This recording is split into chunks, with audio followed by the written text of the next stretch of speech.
Bismillahirrahmanirrahim. Assalamualaikum warahmatullahi wabarakatuh. Bismillahirrahmanirrahim. Bersyukur kepada Allah dengan mengucapkan Alhamdulillahirabbil alamin. Bersolawat kepada Rasulullah dengan mengucapkan Allahumma sholli ala Sayyidina Muhammad wa ala ali Sayyidina Muhammad. Alhamdulillahirabbil alamin. Kita masih berjumpa kembali walaupun di dalam sosial media, baik itu Facebook, YouTube, dan juga Instagram. Dan itu merupakan wadah media bagi kita untuk kita bisa menjalin tali silaturahim sehingga tercipta yang namanya ukhuwah Islamiyah yang semakin kuat ke depannya. Amin ya rabbal alamin. Para sahabat-sahabat saya yang saya hormati, semoga kita selalu dalam lindungan Allah Subhanahu wa taala, diberkahi hidup kita oleh Allah Subhanahu wa taala di dunia dan juga di akhirat. Amin ya rabbal alamin. Di kesempatan kali ini saya ingin membahas tentang adab menggunakan media sosial. Jadi dalam kita menggunakan media sosial setiap harinya, tentunya kita harus memiliki adab menggunakan media sosial. Cara menggunakan media sosial yang baik seperti apa? Ya. Media sosial dalam Islam. Ajaran Islam terkait etika bermedia sosial sudah ada. Setidaknya terdapat beberapa etika dalam bermedia sosial, antara lain tabayyun. Tabayyun artinya apa di situ? Cek dan recheck. Ya. Kalau misalkan kita mendapatkan informasi atau kabar terhadap sesuatu yang itu berhubungan dengan kita, maka kita harus cek dulu kebenarannya seperti apa. Cek, periksa, dan juga cek kembali benar apa tidak informasinya.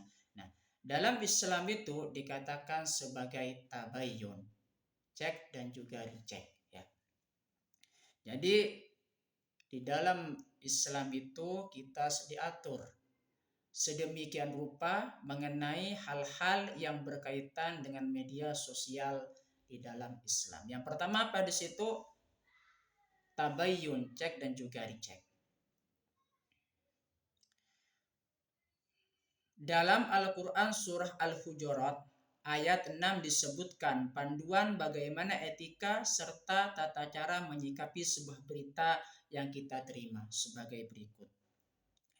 A'udzubillahi minasyaitonirrajim. Bismillahirrahmanirrahim.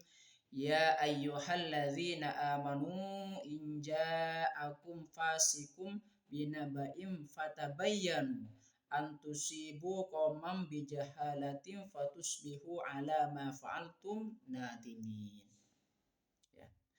Hai orang-orang yang beriman, jika datang kepadamu orang fasik membawa suatu berita, maka periksalah dengan teliti, agar kamu tidak menimpakan suatu musibah kepada suatu kaum tanpa mengetahui keadaannya yang menyebabkan kamu menyesal atas perbuatanmu itu.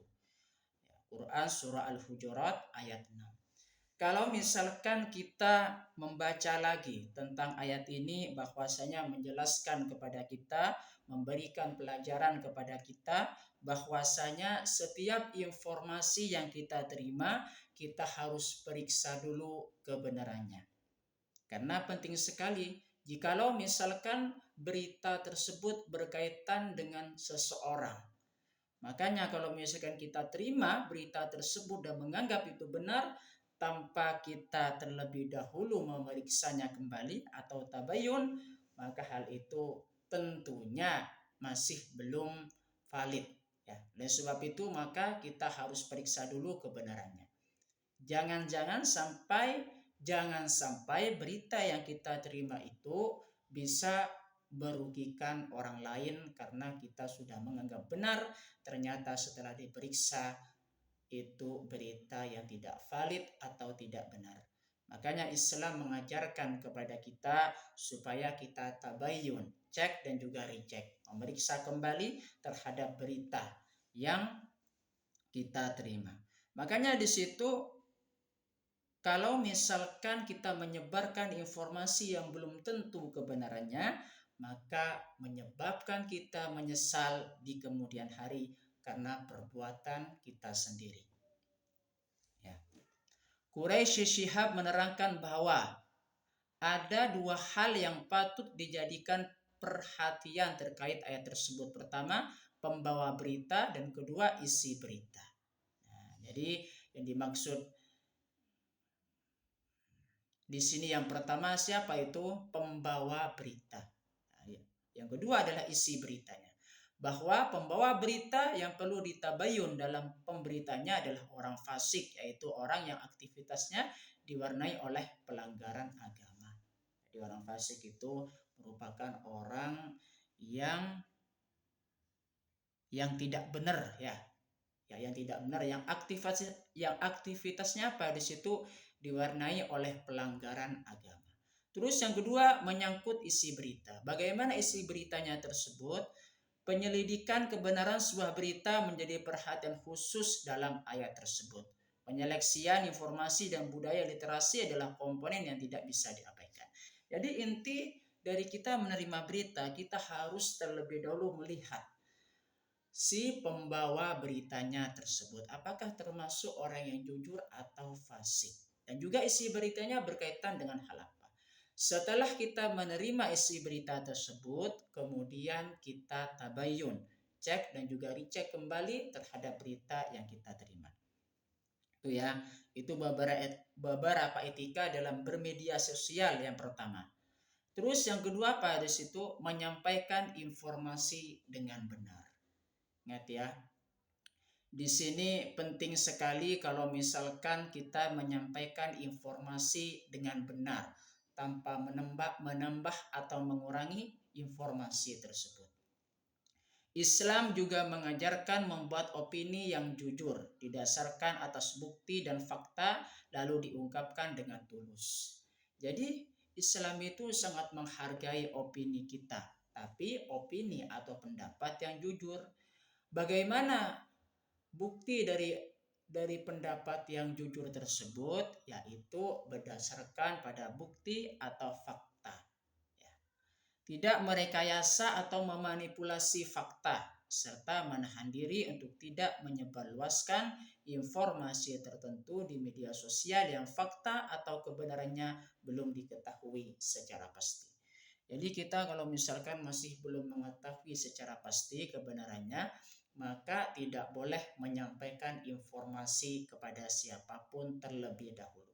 Baru kalau misalkan sudah fakta, sudah benar, bukan hanya manipulasi data, bukan hanya karangan semata, jangan disebarluaskan dulu. Istilah ini disebut qaul zur, yang berarti perkataan buruk atau kesaksian palsu. Nah, jadi kalau masih belum jelas kebenarannya, itu tidak sesuai dengan fakta, itu istilahnya adalah qaul zur. Apa itu? Perkataan buruk atau kesaksian palsu. Dalam Al-Quran surah Al-Hajj ayat 30, A'udzu billahi minasyaitonir rajim. Bismillahirrahmanirrahim. Dzalika wa may yu'azzimu hurumatillahi fahuwa khairul lahu 'inda rabbih wa uhillat lakumul an'amu illa ma yutla 'alaikum fajtanibur rijsa minal authani wajtanibu qaulaz zur. Demikianlah perintah Allah. Dan barang siapa mengagungkan apa-apa yang terhormat di sisi Allah, maka itu adalah lebih baik baginya di sisi Tuhannya. Dan telah dihalalkan bagi kamu supaya binatang ternak terkecuali yang diterangkan kepadamu keharamannya. Maka jauhilah olehmu berhala-berhala yang najis itu, dan jauhilah perkataan-perkataan yang dusta. Perkataan-perkataan dusta. Quran surah Al-Hajj ayat 30. Hal ini menunjukkan kepada kita bahwasanya segala terdapat sesuatu yang dihalalkan. Yaitu apa? Di situ binatang ternak. Dan itu merupakan informasi yang nyata bagi kita. terkecuali yang diterangkan kepadamu keharamannya. Dan juga ada binatang-binatang yang diharamkan untuk dimakan. Maka jauhilah olehmu berhala-berhala yang najis dan jauhilah perkataan-perkataan dusta. Artinya apa di situ? Bahwasanya Allah sudah memerintahkan kepada kita supaya menjauhi perkataan-perkataan yang dusta, yang bohong, yang bisa menimbulkan informasi yang palsu karena memanipulasi data, bukan berdasarkan pada fakta yang sebenarnya. Beberapa etika dalam bermedia sosial dalam Islam. Yang ketiga adalah haram menebar fitnah, kebencian, dan lainnya. Majelis Ulama Indonesia atau disingkat juga MUI sebagai lembaga keagamaan tentu tidak bisa berdiam diri melihat perilaku masyarakat dalam menggunakan medsos yang selain berdampak positif juga menimbulkan dampak negatif dalam kehidupan seperti yang telah dijelaskan di atas. Jadi di situ kita jangan pernah menebar yang namanya fitnah atau informasi yang belum jelas kebenarannya. Dan sebab itu lihat dulu kebenaran informasinya terlebih dahulu. Dan juga haram juga menyebar kebencian dan juga lainnya yang bisa menimbulkan yang namanya fitnah atau perbuatan-perbuatan yang buruk yang bisa merugikan terhadap orang lain. Ya. Di situ dijelaskan bahwasanya ya, bertolak dari fenomena penyalahgunaan medsos itulah MUI merasa tergugah sehingga mengeluarkan fatwa, yakni fatwa MUI nomor 24 tahun 2017 mengenai hukum dan pedoman bermuamalah melalui media sosial. Jadi di sini dalam bermuamalah di situ khususnya melalui media sosial memang diatur di dalam Majelis Ulama Indonesia. Dalam fatwa itu ada 5 poin larangan menggunakan medsos atau media sosial. Yang pertama, melakukan ghibah, fitnah, namimah, adu domba, dan menyebarkan permusuhan. Jadi hal-hal semacam ghibah atau menggunjing seseorang, fitnah dan juga namimah, adu domba dan permusuhan itu memang dilarang di dalam Islam. Makanya fatwa MUI itu memfatwakan yang pertama di situ. Bijak dalam menggunakan medsos, jangan menggunakan medsos itu untuk berghibah atau fitnah atau namimah, adu domba dan juga menyebarluaskan permusuhan. Yang kedua, melakukan bullying, ujaran kebencian dan permusuhan berdasarkan suku, ras, atau antar golongan. Jadi bullying di sini memang sangat dilarang ya. Mentang-mentang misalkan rekan Anda atau teman Anda dientengkan oleh Anda gara-gara dia banyak kelemahannya misalkan, maka bagi Anda yang punya kelebihan terus membuli orang tersebut, makanya itu tidak boleh walaupun di dalam sosial media. Dan juga di dalam sosial media itu jangan menyebarkan ujaran kebencian terhadap orang lain dan permusuhan ya, itu dilarang ya, menyebarkan permusuhan berdasarkan suku, ras atau antar golongan. Bagaimana yang ketiga, menyebarkan hoax serta informasi bohong meskipun dengan tujuan baik seperti info tentang kematian orang yang masih hidup. Jadi menyebarkan hoax itu sangat tidak diperbolehkan. Kenapa? Karena itu informasi palsu, informasi yang mengarang-ngarang dan bukan kenyataan yang sebenarnya. Yang keempat, menyebarkan materi pornografi, kemaksiatan, dan segala yang terlarang secara syar'i. Jadi menyebarkan pornografi itu atau kemaksiatan itu dan segala yang terlarang secara syar'i memang tidak diperbolehkan di dalam Islam. Yang kelima, menyebarkan konten yang benar tetapi tidak sesuai dengan tempat atau waktunya. Nah, jadi itu ya. Tadi itu hal-hal yang fatwa MUI yang berkaitan dengan 5 poin larangan menggunakan media sosial. Bagaimana selanjutnya? Beberapa etika dalam bermedia sosial yang selanjutnya, yang keempat, media sosial digunakan untuk amal ma'ruf nahi mungkar yang menjamin dan mengatur kebebasan ekspresi. Jadi kita menggunakan media sosial itu untuk apa? Di situ mendakwahkan ajaran-ajaran Islam, yaitu amar ma'ruf nahi mungkar. Menyuruh kebaikan dan juga melarang terhadap kemungkaran. Kebebasan berpendapat seringkali disalahgunakan untuk membuat fitnah, opini palsu, dan menebar kebencian yang sering diutarakan melalui media sosial. Makanya di situ, kalau misalkan kita diberikan kebebasan berpendapat terhadap sesuatu, maka gunakan pendapat kita sesuai dengan objek yang nyata atau fakta. Bukan hanya membuat opini yang bersifat fitnah, opini palsu yang bisa merugikan terhadap orang lain. Allah Subhanahu wa taala melalui Al-Qur'an surah Al-Imran ayat 104 meminta agar setiap umat manusia membela apa yang baik benar. A'udzu billahi minasyaitonir rajim. Bismillahirrahmanirrahim. Wal takum minkum ummatu yad'una ilal khairi wa ya'muruna bil ma'rufi wa yanhauna 'anil munkar wa ulaika humul muflihun. Dan hendaklah ada di antara kamu segolongan umat yang menyeru kepada kebajikan, menyuruh kepada yang ma'ruf, dan mencegah dari yang mungkar. Merekalah orang-orang yang beruntung. Quran surah Al-Imran ayat 104. Ini menunjukkan kepada kita bahwasanya hendaklah kita itu menyeru kepada kebaikan terhadap suatu golongan atau orang lain, atau kita mencegah dari kemungkaran. Kalau misalkan melihat sesuatu yang perbuatan jelek, maka di situ kita bisa mencegah dari perbuatan mungkar itu. Kenapa di situ?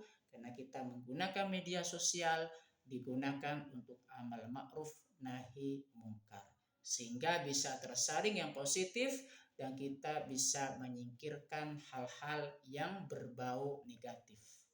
Yang selanjutnya, beberapa etika dalam bermedia sosial. Yang kelima, tidak digunakan untuk mengolok-olok orang lain.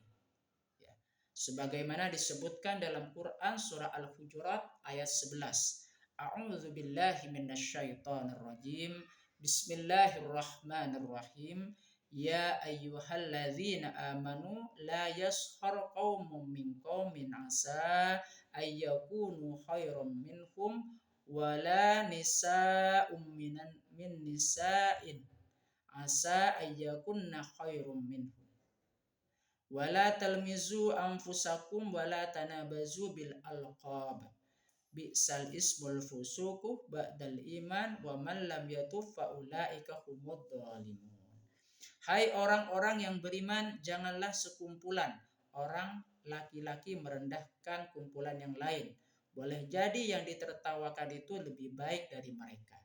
Dan jangan pula sekumpulan perempuan merendahkan kumpulan lainnya. Boleh jadi yang direndahkan itu lebih baik. Dan janganlah suka mencela dirimu sendiri, dan jangan memanggil dengan gelaran yang mengandung ejekan. Seburuk-buruk panggilan adalah panggilan yang buruk sesudah iman, dan barang siapa yang tidak bertobat, maka mereka itulah orang-orang yang zalim. Quran surah Al-Hujurat ayat 11. Kalau misalkan kita membaca lagi tentang ayat ini, bahwasanya Allah Subhanahu wa taala melarang kita supaya tidak merendahkan orang lain, ya. Nah, makanya di situ kalau misalkan kita melihat orang lain atau berjumpa dengan orang lain, jangan pernah hati kita itu merasa lebih tinggi dibanding orang lain dan bisa menganggap orang lain lebih rendah dibanding kita. Walaupun itu laki-laki, walaupun itu perempuan, itu jangan pernah seperti itu, ya. Jangan suka mencela terhadap diri sendiri, dan jangan memanggil gelaran yang berupa ejekan terhadap orang lain. Makanya di situ ini seburuk-buruk panggilan adalah panggilan yang buruk sesudah beriman. Jadi kalau misalkan kita mengaku sebagai orang yang beriman kepada Allah dan juga Rasul-Nya, maka kita harus mulai menjaga pembicaraan kita supaya baik terhadap orang lain dan juga kepada diri kita sendiri. Dan barang siapa yang tidak bertobat, maka mereka itulah orang-orang yang zalim. Itu ya.